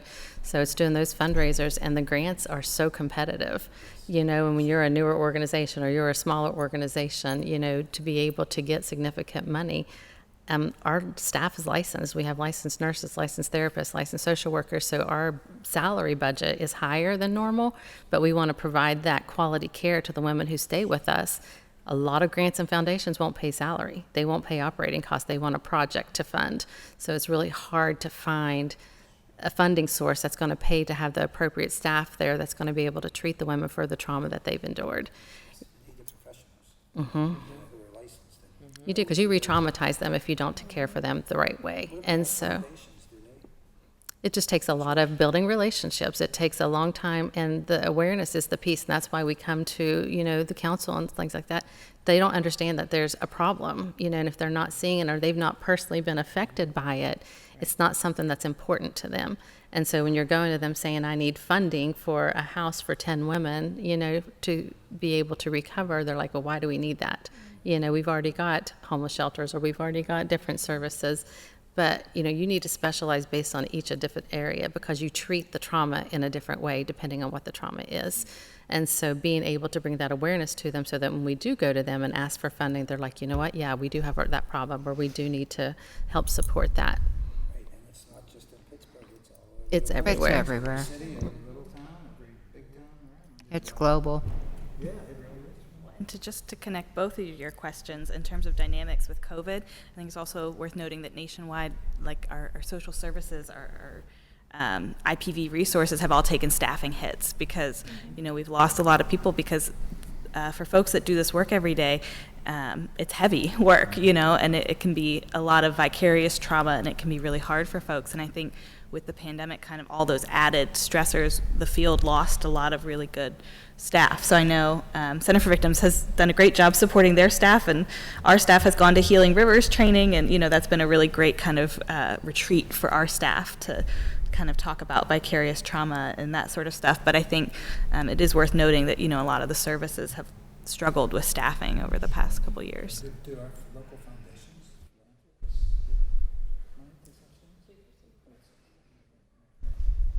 You know, it's a understanding and networking, and it's a lot of like, You gotta it is, ask. it's a staff issue.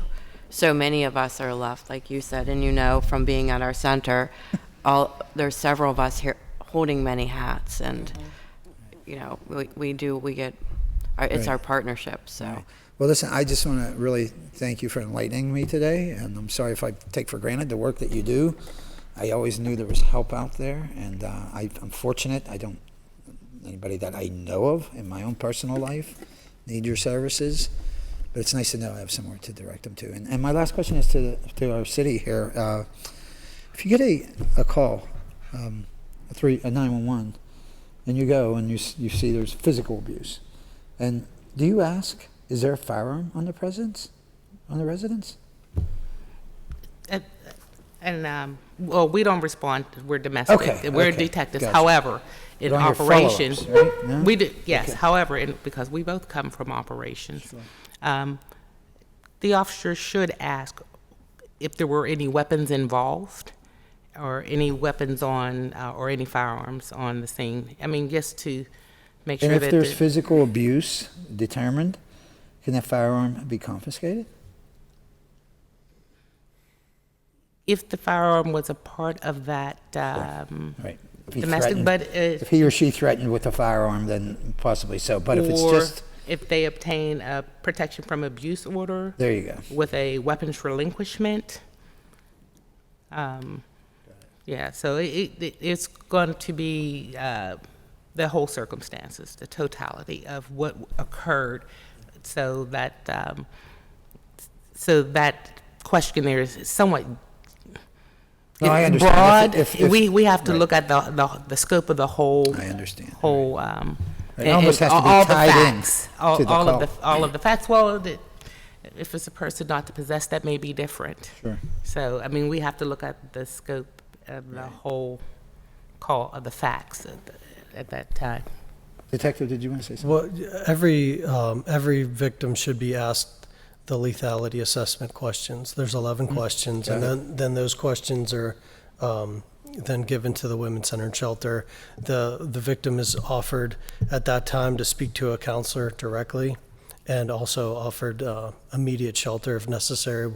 We'll transport the person to the shelter. So one of those three main questions is, has the offender ever tried to kill you? Do you believe that he might? Is there a firearm in the home? So those are definitely standard questions that should be asked during the course of the interview of the victim, to gather the necessary information for the report and also the safety and for the lethality assessment. Was your question regarding confiscation of the weapon, or just asking are there weapons? Because almost anything can be considered a weapon depending on how it's used. Yeah. No, I guess it was, confiscation. I was thinking if somebody's physically abusing another person, that could escalate to grabbing their firearm. But you're right, there's so many weapons. I mean, a candlestick holder could be a weapon, right? So okay, I get that. But I am incredibly impressed that you all follow up with people. I knew the good works that you did. I didn't know exactly what, but I knew you were doing good works out there. But I didn't know our city was so responsive to that. That's wonderful. And also, you were asking about statistics. I don't know if our 2022 City of Pittsburgh Intimate Partner Violence statistics are out yet, but I know the 2021 should already be published on the City of Pittsburgh website. Great. You can see Great. what's going on throughout the city in your districts and in particular locations. We try to use that to try to get additional resources into communities, or to see if there's higher call level. We have a great crime analysis. Her name is Erin. She's not with us today, and she also tracks the time of day and the days that those domestic violences are coming in, what type of calls, especially those calls under 2711, aggravated assaults or simple assaults, terroristic threats. So if it's coming in a Wednesday in the evening time on the PM shift, in what particular zone, that's published in that statistic. And I'll wrap it up again. I just wanted to thank you all. But my last question to you is this, after I heard you, are statistics higher in more impoverished neighborhoods than in more affluent neighborhoods, or is it no discrimination there? I don't think it discriminates. No, I mean, you know what I mean. Is it, does it, I wouldn't know the percentages, maybe. okay. I don't have those percentages in front of me, so I cannot answer that. Okay, well, that's. You might okay. see different interaction levels too with officers.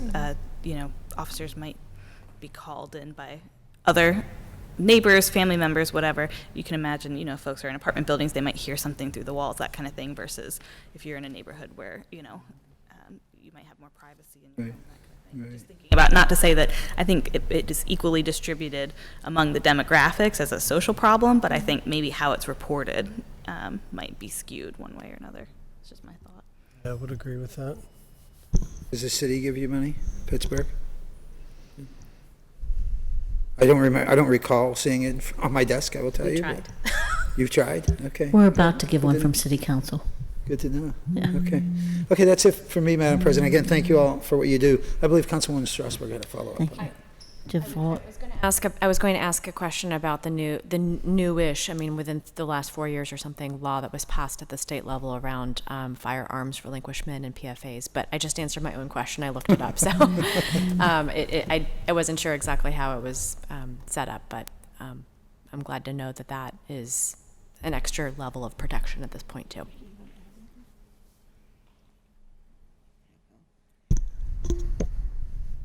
I'm just going to speak to some warning signs in general of anyone going through some kind of trauma. Can I just say, I just asked Stephanie to do that. She did. Teresa did ask me to do that. So, but they can be very varied signs. For instance, it's not always anxiety and depression.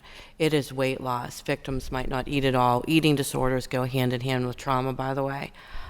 Because when you can't control what's going on around you, the only thing you can control is what you put in your mouth, right? So, and that seems to be a lot more prevalent. Not everybody, I want to say, that comes into a shelter has filed charges either. We get victims that don't file charges at all, but visible, obviously visible marks on their body. Perpetrators often hit in the head and the stomach. They often cover the mouth. Sometimes there are no marks. Reservation at school. If someone's children start talking, that is always to be taken serious. If someone's child starts mentioning to anybody in the schools, my mom was scared, I saw this or I saw that. When somebody doesn't have any money, but yet they have a good job and a good income, we see that a lot too, that they don't have any access to their money. When someone tends to reserve and pull back from everybody, big sign that something's going on, traumatically in their life. So it's runs the gamut of it's just not always looking for someone physically. Are you okay? Are such powerful words to anybody. And I want to stress that to anybody. If you suspect it, ask it. Are you okay? And keep asking, are you okay? It's actually the number one thing that I put on social media, and every time I put that on there, I'm telling you, I get a slew of people that message me, and it's not just the normal population. It could be, I have a big network, executives, anything. Hey, Steph, can you meet up real quick? Do you want to have dinner real quick? Are you okay? Are very powerful words. When I walked in, I've been homeless twice, by the way, with my children. I've come out of a shelter and I had to go into hiding in a different state for 2 years. So I've run the gamut of it. We do take transports into our shelter from different states, holding them for trial, and I had to do that same thing. It's not always easy transplanting like that. You just have to look for personality changes is probably the biggest thing besides physical. Family members, and that's where we need the schools. I mean, kids talk, right? Kids are innocent. Kids talk. And when kids are getting hurt, they will talk less. But when they're mom is mom, dad is dad, right? When one of them is getting hurt, kids talk. And that's what we found. That will rattle them inside enough to talk. And that's why we want to form stronger relations with community, with sports teams, with the schools, and in situations like that. But it's very important to look for signs in anybody, because it could happen to anybody. And those are the most common. Anything emotionally off, anything physically off. Just keep asking, are you okay? Thank you very much for sharing all that. And resources, if somebody thinks something's going on, 911 obviously, but any other numbers that they should be calling? Right, 911. The Center for Victims, always 911, safety first. Any other resources, if they don't want to call that, you can call the Center for Victims. We can be reached. We have hotlines posted on our website. The Women's Center and Shelter, we all have partnerships with the City of Police Department and police. They absolutely we have hotline numbers that are confident, and you will get immediately assistant and an advocate on the other end of the phone. We also have the ability to patch in 911 if needed. You know, we've all done it. We've all had to do it. We will stay on the line with them and make sure they are safe and okay until we get the officers and the police and necessary resources to wherever they are. Those are the two centers we deal with, Ali Kiski Area Hope, and then there's the National Domestic Violence Hotline that will patch you right through to a center closest to the area that you come from. And there are a slew of them on, you know, PCCD has them, the City of Pittsburgh has them on their website, the City of Pittsburgh Public Safety has them listed, the District Attorney's Office has them listed, all the various numbers. You know, ours is 412-482-3240, but we have a hotline as well. We have different numbers. I don't have them all in front of me, too. And I'll just ask that our INP department put some numbers up. Yes, absolutely. On our website so that we have. The problem we do here, I couldn't find the number, right? Yeah. Because when you're in a situation, you're in fight or flight, right? You don't know who's talking to you, what's going on. Your body enters kind of a state of shock many times, especially if you've been physically assaulted. You just go into that fear factor. So when somebody's trying to find a number, you know, they always can't. There's always Resolve crisis team. If they can't remember anything else, Resolve will get in touch with law enforcement. They will get in touch with us or any other area. So if somebody's afraid that their number will be traced or that somebody will find out that they've called for help, is there something? With our number, it's not going to come up on the other end. We have a blank number, whether we're calling them or back. Our website will immediately delete the browser activity in that. It just depends on the phone carrier. Thank you. As to who sees that number. But when we call back, we have a blank number that comes up that no one would ever know. That's good to know. It's us, yes. Thank you. And I just wanted to reiterate again, with all these resources, with Women's Center, with Crisis Center North, Center for Victims, even if somebody just wants to call and have a safe person to listen, they can call. You don't have to call because you want to go to the shelter. You don't have to call because you want to get therapy. Even if you just want to talk to someone and say, this doesn't feel right, you know, to talk to an expert to say, you know, you can even ask, like, is this abuse? Is this, you know, are these safety concerns? Even if it's just calling to talk, there's those people there who are ready to listen. And, you know, it's not only calling because you're ready to leave. These folks do great work to help people be safer. Like Steph said, the safety planning part of it while you're there, there's a lot that can be done to keep you safe. I also want to add that we're joined by Director Schmidt. Director, did you want to add anything or say anything? Just showing your support for the women. Thank you. And survivors of domestic violence in general. Thank you. There's a couple other things. The centers, the resource centers that we're opening for kids, is that a place that where you might have some resources for domestic violence and those? Do you know anything about those yet? No. Director Schmidt, do you know? You'll take that back. Councilwoman Strasburger's on the committee. She'll take that back. I just think that might be one way to reach the kids, and they might be there because of a situation like this, that maybe they don't want to go home or can't go home. Or whatever. So it'd be good to use. The mayor's getting ready to make some announcements, so I don't want to say too much, but that I think that we'll have more resources available from the city of Pittsburgh to address some of the things going on in the city. And I was just going to say, too, I mean, we partner closely with Center for Victims, so I'm sure that they'll be looped into those resource centers and, you know, any other. Yeah. And again, our resource guide for the city of Pittsburgh lists all the numbers that you just spoke of. So they're all there in one place. And we do get juveniles in as victims of intimate partner violence. So I'm not aware of the new shelter that you're going to open up, but we do get victims that are minors that are involved in intimate partner One of the things I do want to add is that we have the lethality assessment because of Reverend Burgess. I mean, he put that forward in legislation for the city of Pittsburgh, and so I just really want to credit him with that because, you know, we wouldn't have that if it were not for him.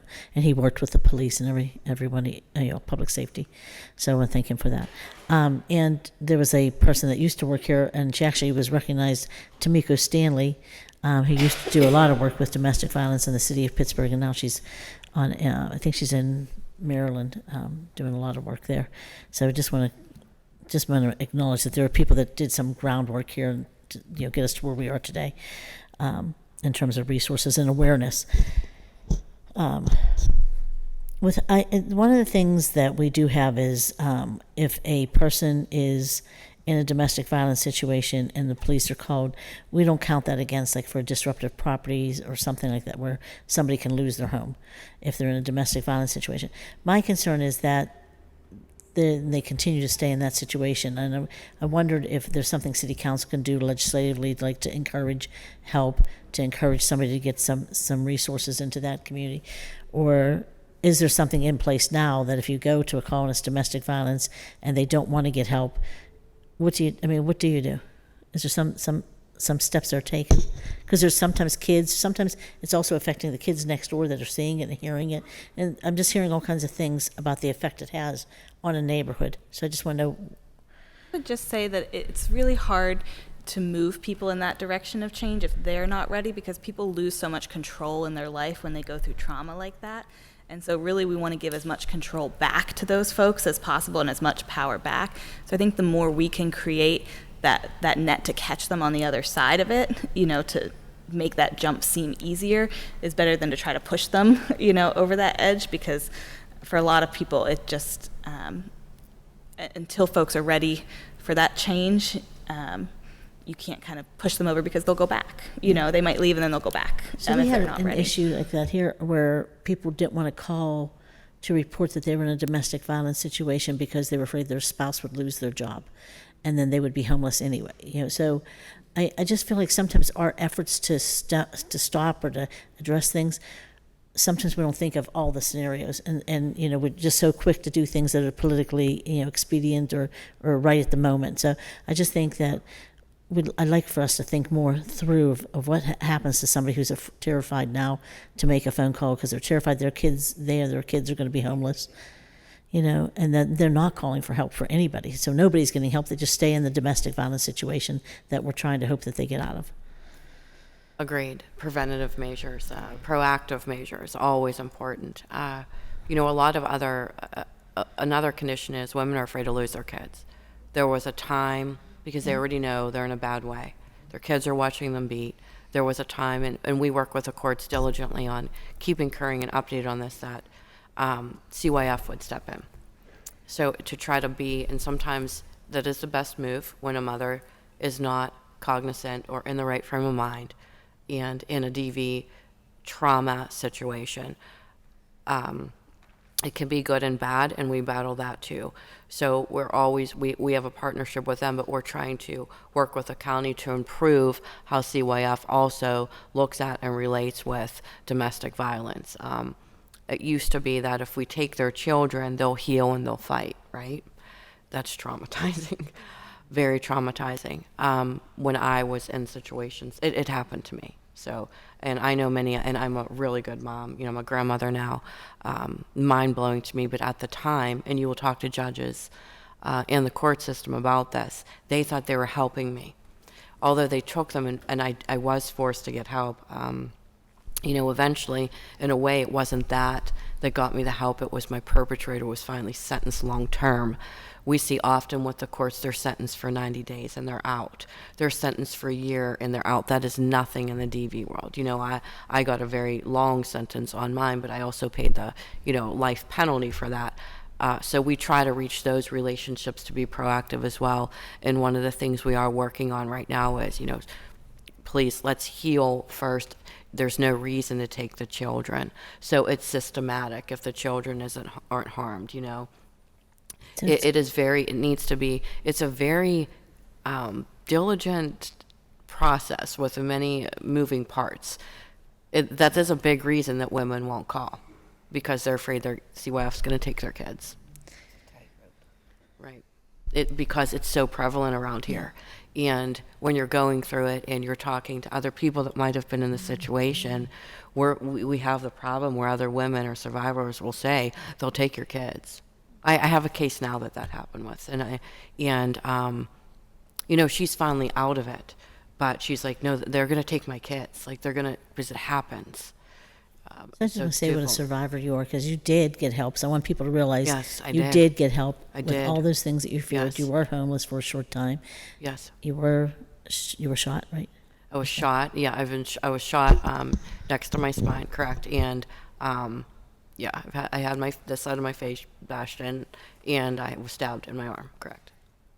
But you finally ended up getting a space that was safe, and you came back and you're educating all these people. So you're a survivor, and there is hope. I am a survivor, If people yes. do get the help, Yes. there is hope, is what I want them to Yes, know. yes. It may be It- worth a little struggle, Right. for the end. Right. It is it's a fight, but you have to surround yourself with the right people. I was lucky that I had great officers that helped me. In the end, I had great officers that protected me and fought for me that I didn't have when I started the journey, right? And then they finally stopped. The systems, I had to battle a system, and that's where I got to this day. I lost some in that system, and I gained some in that system. And I stay current in the systems nationally because of that reason. We are at a forefront on domestic violence. We have a lot of improvements, but a lot of cities look to us and seeing it in our county and our state, what we do. The city of Pittsburgh is one of the most proactive cities, and we should stay on top of that. But there is absolutely hope for survivors, and I can show you hundreds of them all across the state that I still keep in touch with. And Right. Yeah. So I want to thank you all for your work. I want to thank you all for being here today. I want to thank you for sharing your stories, your pain, and hopefully that you're making changes in other people's lives by sharing that. So, But I I'm thank sure you, you are. Teresa. And I say that I know you're president council, but Teresa, I've known you. You're my councilwoman on Yeah, top of yeah. it. And you're But, Bob Palmasina's cousin. I'm Let me Bob- just yeah, say, I am. Did anybody know that? I didn't know that. That changes my I've whole known her all opinion. these years. I didn't know that. The other thing, though, it's a form of therapy for me to be on this mission and try to be proactive and try to get that. And my mission with even Melissa is you are not alone. And that's how I always promote it, is you are not alone. So hopefully they will listen to my words, Melissa's words, anytime I speak or, corner you, Councilman Coghill. And I Those think are you're the two the you same. should do to get a fundraiser. Those two, they can both raise money. Because, that's what I do, But it's my therapy. Because as a mother, in the situation that happened to me, I had to stand up. I have never really grieved, because I've never had that moment. Yeah, I may be teary here, when I'm talking about certain things, but I've always had to be, as a mother, the strength in my home to keep my family together and in the pieces the right way. And I had counseling, but I was always on 5 different 1,000 pages at the same time. But this is my therapy. So, and I thank all of you for listening to my therapy that I needed. Thank you for into for the sharing story. your story But and helping so many people. Thank you both for sharing your but- stories, and thank you all for the work that you do. And we'll do a post agenda on human trafficking. Do you have anybody for that for the police department that works on that? Okay, so we'll get that one. We'll get that one started too. But Councilwoman Strasburg, any closing Well, remarks? no, not closing remarks. I'll leave that to you because you do it so beautifully. But I want to remind people that thanks to council, we also have a law on the books in the city that if you are a victim or survivor of domestic violence, partner violence, and you feel that you're being discriminated by your employer, that is against the law. You can report that to the Commission on Human Relations. They will investigate. And whether it's you have to get to a court appearance or whether you are missing work and you feel that you have been fired or you've had some action taken against you at work because of that, that is not legal. And you can seek resources through the Commission on Human Relations of the City of Pittsburgh. Thank you, Councilwoman, for sharing Mayor? that. That's a very good point. Yes. May I raise a question? I know that is that a law on the city books? There's one thing that I always see that is missing. I'm fortunate enough, that I've worked through, and no matter which way it went, that's good for if you are the victim. But then when you have a homicide, the family that's left behind that has to fill through, that is something that you may want to think about as council moving forward. She's on it. Absolutely, absolutely. Thank you for that. That's really important. We'll look at that. Thank you, Because Councilman. there is an effect there. We would back her on that because we have so much, we deal with the homicide cases, we get the homicide families and victims, all of them. We have talked about that before. I loved when you put into that. I was involved with Peduto and all of that. Victims lose so many jobs. It happened to me. So it's a financial insecurity, but the same thing happens in the homicide world with families. It would be greatly appreciated if you could just start the discussion and maybe consider it the same kind of law, the same Thank you. kind of legalities. Yeah. Thank you. And Councilman Coghill, you had something? Yes. Well, first I want to tell you, your stories inspired me to get involved, I will tell you. So, thank you for sharing them, as the council president said. Just two quick questions. It breaks my heart that a child has to live in that environment and then go to school. Do the statistics say when that child grows up, they're more likely to be a victim or abuser that are in that environment? I don't know if statistics really back it up, but it does desensitize them to that situation. So Sure. one of our very first survivors, it was because as a child she was shown porn videos. So like it desensitized her to the world. So they become desensitized to all those things. It could go, and that's not a popular opinion either, but we feel the traffickers need as much of the therapeutic help that Sure. the women who've been trafficked do, because a lot very come from the Right. background of that situation, and it's Right. been considered their normal way of life. Right. So that's what they fell into. So it could very well be a victim or the abuser. So I think it's natural to assume that they're numb to it and may think it's even normal. But that really breaks my heart to think of children being in that environment. And the other question I had was, I love how you talk about getting into the schools, getting into front of younger people, whether it be sports, schools, you name it, however, wherever you can do it. If a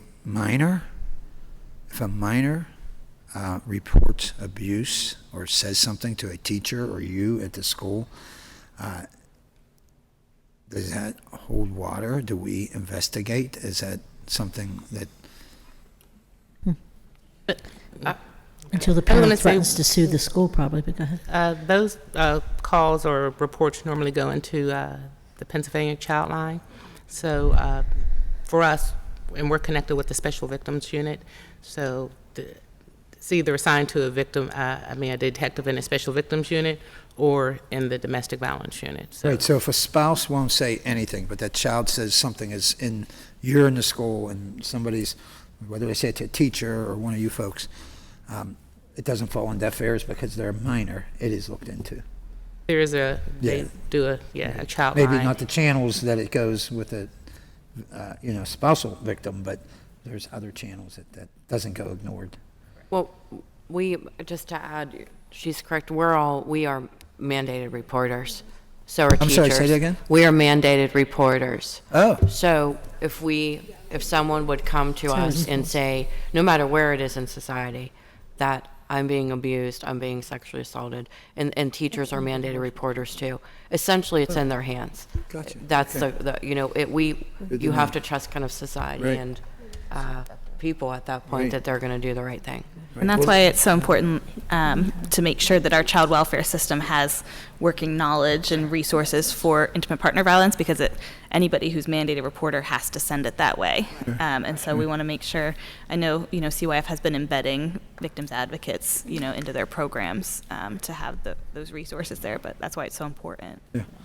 Okay, great to know. Again, I want to thank you again, and I want to say to Councilwoman Strasburger, any help I can be, assistance, whatever, you know where to get me. Same to you, Madam President. So I am a part of the Women's Caucus now, aren't I? Yes, you are. Do I have to be sworn in? Do I have to be? Is there some sort of swearing in or? We have to special toughen gift you up I a get little or bit anything? first. But I also want to mention that we're joined by Ricky Moody, who works with us, City Council, on mental health issues, and has really been really helpful in a lot of stuff. And anybody who works with children in the state of Pennsylvania is a mandated reporter. So I just want to say, I really wasn't going to talk about this because I think a lot of people know my cousin's been missing for 10 years from the city of Pittsburgh. But my, and I don't know, we don't know what the status is of that.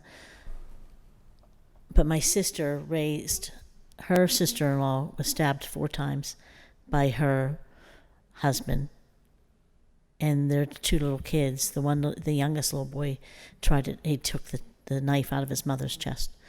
And he was a psychologist. She was a nurse. So it happens in all demographics. I mean, it happens everywhere.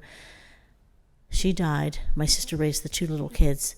And 2 years ago, he committed suicide, the one who took the knife out of the mom's chest. So I think it's terrible, the effect it has on kids and families as a whole. And I just think that I wish we could do more to help the kids, because I think a lot of times the issues we're facing with kids in the streets today are things that they're going through at home, obviously. Yep. So I wish we could do more in that area. Is there any closing remarks anyone would like to make? That's and mental health, right? That is, we absolutely need more people out there in the trauma and mental health, and to understand it and break the cycle. Just as that, very open and honest. I have 4 children, 2 grandchildren. None are abusers. One, my oldest, ended up a victim and followed my footsteps, did try to commit suicide. It's very real. It is systematic, right? And that is my story as an open book. I do that purposely, that so people see that this is life. This is the process the whole way through, and this is what you might go through, and this is the resources out there. But a giant push for trauma and mental health intervention right off the bat. It's very hard. For me personally, it's hard to get mental health help out there without a waiting list. We do it at the center. We have to prioritize cases, in mental health risk. It's just so hard right now that there needs to be a big push for more resources, instant resources. And the thing to remember is that it is a lifelong trauma. So even though they may have gotten help, and it seems like they've been on this really, great pathway of healing, and they've got a successful job, they've built a beautiful family, that trauma is still there, and there's still triggers, and there's still things that can flip a switch to where then they, again, start that reliving that trauma again, that leads them to more of the mental health issues. So it is something that's lifelong that we've got to continue to provide help and resources for. Thank you. Closing, do you have anything to say on that? And you're going to have closing remarks. I want to thank the Pittsburgh Police, first of all, for the amazing job you do. Thank you very much.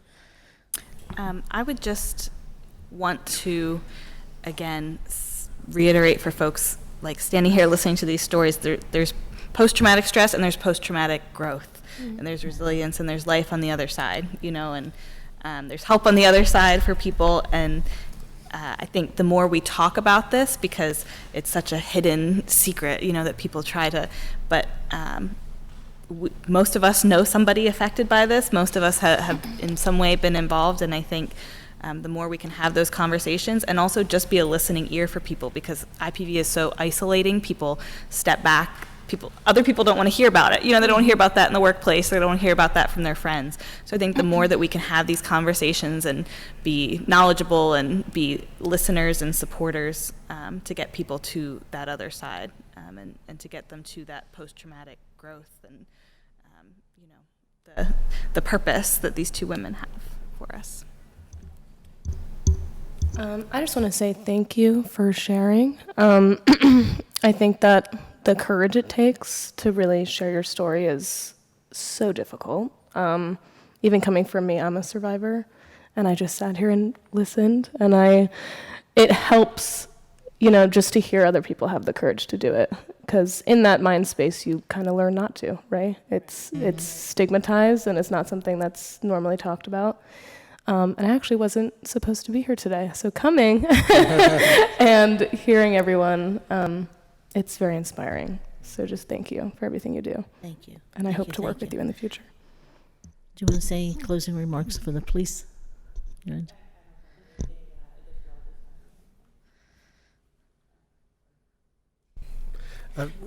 Not really. Just thank you so much for sharing as well. And it's an inspiration for us to do a better job and to try to, do the best we can every day, get up and represent the city and try to protect victims like yourself. So thank you. And I just want to say thank you again on behalf of all of us. I'm going to give you closing remarks. You've helped so many people. You've educated so many people. We've kept this up since I've met you. I think we've had a post agenda or something almost every year to raise awareness. Some things I didn't even know were domestic violence. So to hear you and to learn more, I think, you're educating so many people, including myself. So I want to thank you very much for everything you do. I'm just sorry that you had to suffer such a tremendous loss to do it. And I know that someday somebody's going to tell you how much you meant to them and how much you've turned their lives around. And I know you did it in your daughter's name. So do you want to say a few words? Again, thank you very much, Councilwoman. Teresa. But yeah, Teresa, well, I was trying to be professional. Yeah, nobody ever is around here. I can't thank you enough, especially the domestic violence unit, because I know that they were on my daughter's case through the court session. There was domestic violence. They weren't the police, but they were counseling in that. Thank you for what you women are doing. Excellent program that you're bringing to the city of Pittsburgh for trafficking. Stephanie, we're not done. Okay, I have a carload of stuff for you. Councilman Warwick, as far as if you do anything further for thinking about the after effects of homicide families on the law, I'd be welcome to. Even you can pick my brains for my feelings on that. Councilman Cockrell, you will be hearing from me about the Men's Challenge Pledge. I already have a few signed up. So, and I think you got to get Strasburger and Coghill to commit to a yeah, fundraiser. the county council's already in, so you got to, stand up for it. But I can't thank you enough. It's been a heartfelt. This is part of my step. I have a plan, because I will be moving across the state with my message. I have one more year to work yet, so it's a little tough working full time and doing what I do. Wow, you're amazing. But that's why this year I started reaching across the state. My arm does reach wide with the Irish community, and that's where my starting point, and I can't thank them enough for what they do and support me. But my goal is to get to Harrisburg, to have a resolution in Melissa's name, in memory of Melissa. It's not putting a law on the books. It's bringing the laws that are on the books to the forefront again in a resolution. Because you have change of offices, change of reps. The laws are there, but they're there. So periodically it's important to bring them back to the forefront in the public view and bring that back into awareness. And then my next goal and my final goal in my life is to get to Congress and to Senate to have them do the same thing. That is my mission. And I am very consistent on what I've done so far in the different stages, and I've hit every goal. And to me, then I'm doing what I'm trying to do. But I thank all of you for even listening to me share. I'm sorry I had a little bit of tears in there, but it's very emotional to share, especially the details I was sharing that I have not shared, not even with my husband. So I thank you all. I'm sorry. Thank you. No, thank you. And I will say you're joined by some of your Irish colleagues, and it's the first time I saw them in purple other than green. So, But I still I see that, your little army. And Melissa Rossiter, who works now with our solicitor, was here earlier too. With that said, we're going to adjourn the meeting, and I hope everyone has a good day. Keep up the great work. Thank you, and please let us know how we can help. Meeting adjourned. Thank you.